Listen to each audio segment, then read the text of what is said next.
à tous et bienvenue dans cette nouvelle vidéo R5 Maxi Replica. Alors avant toute chose, je souhaitais vous remercier pour les 3K. On est 3000 abonnés, ça y est. Ça fait vraiment chaud au cœur, merci beaucoup de me suivre. Cette vidéo va porter sur boîte de vitesse, motorisation, etc.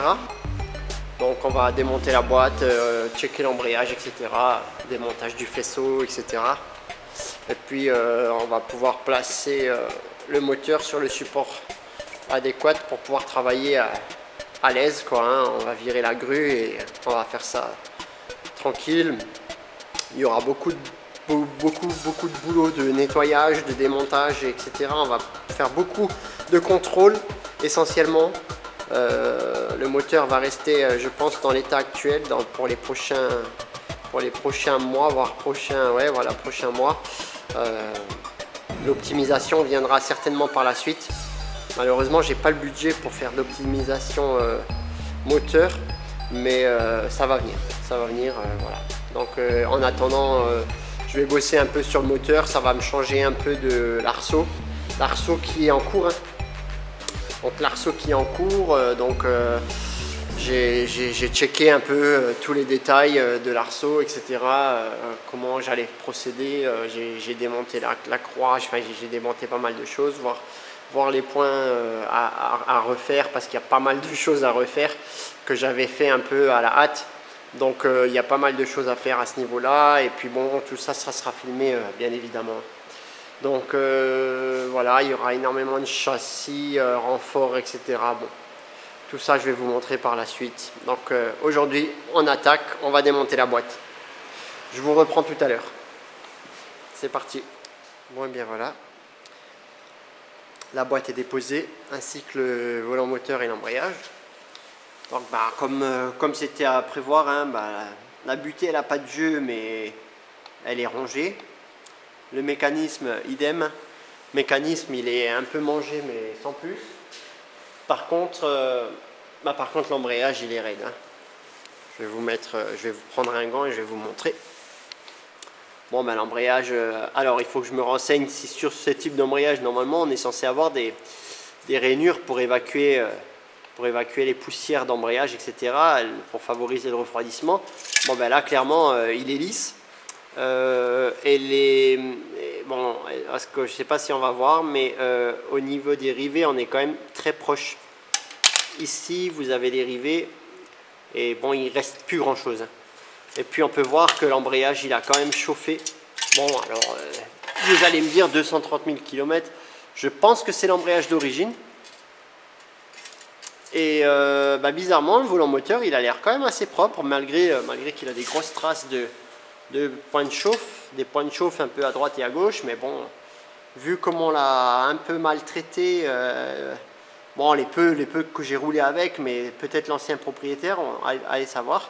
Donc c'est un embrayage Luc avec un volant moteur bimasse. C'est pour ça que d'ailleurs dans le disque, on n'a pas de ressort, hein.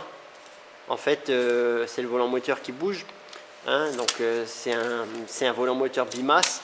Je vais certainement le convertir en volant moteur fixe. Si je peux trouver même un embrayage renforcé, ça serait bien. Je vais voir ce qu'on me propose, mais bon, c'est pas le point faible. L'embrayage, c'est pas trop le point faible là-dessus. Ça emmagasine quand même pas mal de couples. D'origine, c'est assez costaud. Donc bon, il faut voir qu'est-ce que je vais faire. Comme je vous dis, l'embrayage, il est quand même assez. Le volant moteur, il est quand même à peu près propre. Il n'a pas de jeu bizarre. Le roulement ici, il est en bon état. Et puis le joint spi également. Le joint spi, il est en super bon état, vous voyez. J'ai pas nettoyé, hein. Donc là, bon, il y a de l'huile un peu partout, c'est dégueu, mais là, au niveau du joint spi, c'est vraiment très clean. Bon, bien évidemment, je vais le changer, hein. Je vais changer le joint spi. Je vais essayer de faire un truc quand même sérieux, même si, voilà, un joint spi, c'est pas la fin du monde. La visserie également, hein, tout ça, la visserie et tout ça. Donc maintenant, je vais le placer sur le support là-bas, et puis je vais attaquer le désassemblage du faisceau moteur complet. On va ôter les bougies, tout ça, et puis on va regarder tout ça de plus près. Allez, c'est parti. Voilà, à présent, il est sur le support. Donc maintenant, pour bosser, c'est tellement plus agréable d'avoir un support comme ça, de pouvoir bosser à l'aise. Donc, comme je vous disais précédemment, maintenant, il va falloir enlever tout le faisceau moteur. Vous voyez, il y a encore le calculateur, j'ai tout laissé auprès, hein. Donc là, je vais démonter tout le faisceau moteur complet. Et puis, on va commencer à dépouiller par-ci, par-là, les éléments les uns après les autres. Allez, c'est parti. Voilà, faisceau moteur démonté. Donc, bon, j'ai tout laissé brancher, comme ça, c'est plus simple pour moi. Le faisceau, je l'avais déjà simplifié donc, dans une ancienne vidéo, donc j'ai pas forcément fait de vidéo complète dessus, mais vous avez vu l'essentiel. Maintenant, il suffira de faire un gros nettoyage, etc. Vérifier les points sensibles au niveau des jonctions des connecteurs, etc. Et puis, alors là, j'ai commencé à démonter un petit peu mon boîtier papillon, voir un petit peu les optimisations qu'on pourrait éventuellement faire là-dessus. Alors, je ne vais pas trop vous en dire pour l'instant. Je vous laisserai ça pour la suite. Et puis, j'ai sorti les bougies. Alors les bougies, à ma grande surprise, 5 les mêmes et la 6e pas tout à fait la même. Alors c'est la même conception, c'est la même marque. Donc c'est du 4 électrodes. Hein. Bon, elles sont très très noires. Et puis bon, par contre c'est une Bosch Super Plus, je sais pas quoi. Et les autres c'est des Bosch R5. Bon voilà, à voir maintenant, à voir. De toute façon, ça va être remplacé par sûrement de la bougie iridium en simple électrode. Donc, je vais essayer de vous faire un petit zoom. Vous voyez là, c'est du quadri électrode. Et puis, bon, elles sont très noires. Hein. Elles sont très noires, forcément. Hein. Le moteur, je vais analyser les compressions, etc. pour voir un petit peu qu'est-ce qu'il en ressort, mais bon, je vais démonter la pipe d'admission également. J'ai commencé à sortir les carters distribution pour voir un peu la gueule que tout ça a. J'avais déjà fait auparavant, hein, donc c'est pour ça que je m'étais permis de rouler un peu avec, la passer au banc, etc. La courroie, elle est propre, elle n'est pas fissurée, pas de machin, il n'y a pas de micro-craquelure, etc. Alors, j'ai pas du tout d'historique, je ne sais pas du tout combien de kilomètres qu'elle a, mais bon, quoi qu'il arrive, je vais la changer. On va changer les deux joints SPI, voir le joint SPI vilebrequin, à voir. On verra la gueule que ça a, tout ça, quand je vais démonter. J'avais simplifié le schéma de la courroie d'accessoires, j'avais enlevé le compresseur de clim, j'avais enlevé la pompe de direction assistée et j'avais enlevé tout ce qui est visco-coupleur. Parce que j'avais un ventilateur visco-coupleur là-dessus, hein, c'est à l'ancienne. Hein. Donc tout ça, j'avais déjà simplifié, donc j'ai gardé que l'alternateur. J'avais dû faire j'avais dû rajouter un petit roulement supplémentaire parce que sinon ça venait frotter au niveau du carter, quoi. Donc et puis j'avais dû changer la poulie. Alors j'ai dû mettre une poulie rainurée parce qu'avant c'était une poulie lisse parce que la courroie, si vous voulez, elle passait en dessous comme ça. Donc maintenant elle passe au-dessus. Bon, j'ai dû modifier cette pièce-là, etc. Alors tout ça, j'avais pas filmé à l'époque, j'avais fait ça. C'est vrai qu'à l'époque, je pensais pas faire de YouTube ou d'Instagram, tout ça. C'était vraiment un projet qui devait rester au sein de mon garage, quoi. Hein. Donc bon, finalement, vous savez que entre-temps, toute l'histoire de mon garage, pour ceux qui ont vu la vidéo. La précédente vidéo où j'explique un peu mon garage, etc. Donc voilà pour la petite histoire. Et puis dans l'ensemble, je suis assez satisfait quand même parce que ça a l'air vraiment propre. J'ai pas eu d'autres surprises actuellement. Hein. Donc maintenant, je vais démonter boîtier papillon, pipe d'admission. Je vais regarder les références des injecteurs pour voir qu'est-ce que j'ai comme injecteur dessus. Parce que bien évidemment, je vais sûrement passer sur des injecteurs gros débit. Donc il faut que je mesure l'impédance des injecteurs, bon bref, etc. Tout ça, vous le verrez par la suite. Je vais tomber les deux collecteurs d'échappement aussi, parce que là, il y a une grosse optimisation à faire. Hein. sur les collecteurs d'échappement, là il y a quand même quelque chose à gagner. Il faudra juste que je vois l'encombrement au niveau de... Alors, en fait, si je reste en atmosphérique, les collecteurs ont un gros rôle à jouer. C'est-à-dire qu'un collecteur qui est bien pensé pour évacuer les gaz d'échappement, c'est un collecteur qui, à chaque cylindre, a la même longueur, si vous voulez. Pour avoir un accord parfait, c'est ça l'idéal, avec une jonction 3 en 1 propre, parce que là, c'est des collecteurs qui sont en fonte, qui sont moulés. Alors à l'intérieur, c'est pas très propre, etc. Bon, tout ça, il y a vraiment un gros point d'optimisation à faire là-dessus. Mais je ne sais pas trop, est-ce que je vais la passer en biturbo, en turbo, en single turbo, en compresseur. Bon, là tout ça, pour l'instant, c'est vraiment un peu de l'inconnu. Ça va dépendre du budget, ça va dépendre de plein de choses. Là, 160 chevaux, 245 newtons, ça me paraît déjà correct pour pouvoir rouler les premiers roulages. Je pense que les optimisations viendront sûrement par la suite. Parce que là, clairement, le budget il va passer dans la peinture, il va passer dans les finitions. Sûrement dans la peinture extérieure, je vais vous réserver quelques surprises. Maintenant, je bosse dans un garage custom où on fait du cover, donc du covering. Donc le covering, c'est des films qu'on met sur la carrosserie pour embellir la carrosserie, pour changer la teinte, on peut faire plein de choses. Je me laisserai bien tenter par un cover finalement. Donc quoi qu'il arrive, il faudra que je la peins. Donc on va devoir la peindre et tout, mais on va peut-être la peindre dans une couleur unie, voire même la laisser en après, un après bien poncé, ça peut le faire, propre, lisse, donc à voir. Bon, ça c'est tous des détails qu'on verra par la suite, mais ça me trotte quand même dans la tête.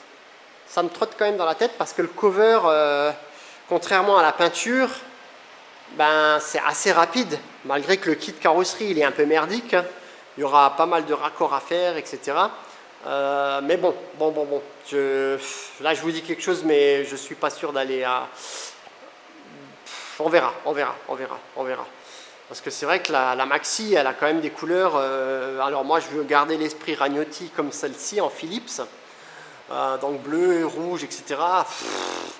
Je ne sais pas trop, est-ce que je pars sur quand même un cover, mais en imitation Maxi originale, ou est-ce que je pars dans un délire...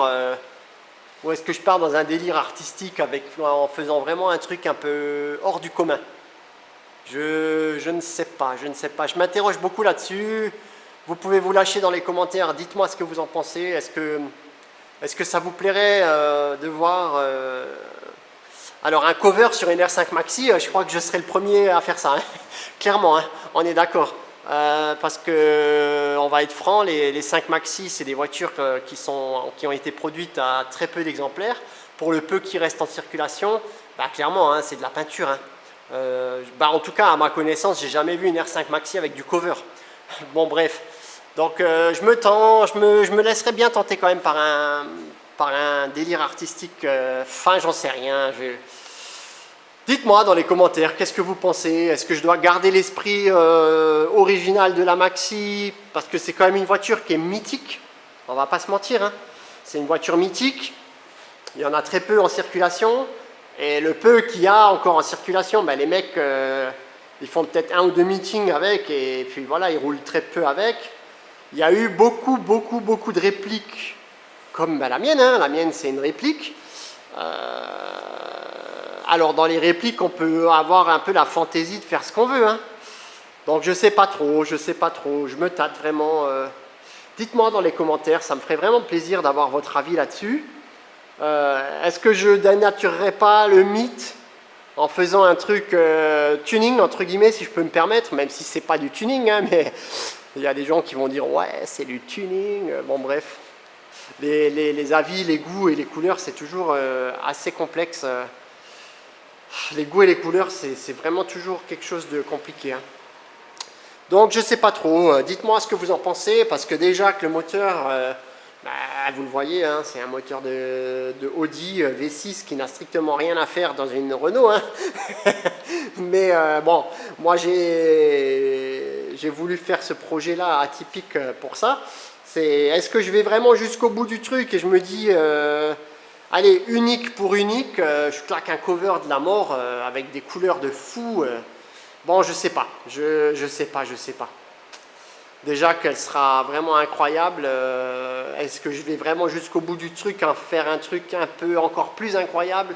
On peut faire des covers imprimés avec des motifs de furieux dessus. Enfin, on peut vraiment faire ce qu'on veut. Hein. Donc je sais pas trop. À l'époque, j'étais même chaud de me faire un cover complet carbone. Vraiment full carbone.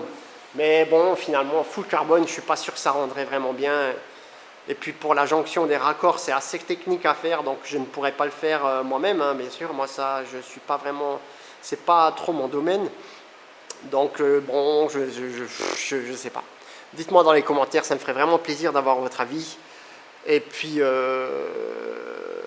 voilà, le reste des prochaines vidéos, ça sera un peu l'arceau, un peu le moteur. Là, ça m'a fait du bien de me faire un peu de moteur parce que c'est le cœur de mon métier. Hein. Moi, je ne suis pas du tout carrossier, je ne suis pas du tout soudeur. Alors, bien sûr, j'ai beaucoup de notions, mais bon, c'est pas mon métier. Hein. Moi, mon métier, c'est ça. Hein. Schéma électrique, recherche de panne, modification faisceau, adaptation de telle chose, machin, truc, embrayage, etc. Enfin, je veux dire, voilà. Ça, c'est vraiment même mon métier pour le coup. Dépose culasse, machin, optimisation moteur, tout ça, ça je kiffe quoi. Donc, s'il y a moyen de gratter des chevaux par-ci par-là, moi je suis le premier sur le coup. Hein. J'adore ça. Voilà, ça c'est ma cam. Alors, bien évidemment, toute la partie soudure, j'adore aussi. Hein. J'adore aussi. D'ailleurs, dans mon nouveau travail, c'est moi qui m'occupe de confectionner les lignes d'échappement sur mesure en inox, etc. Donc bon, voilà. Voilà.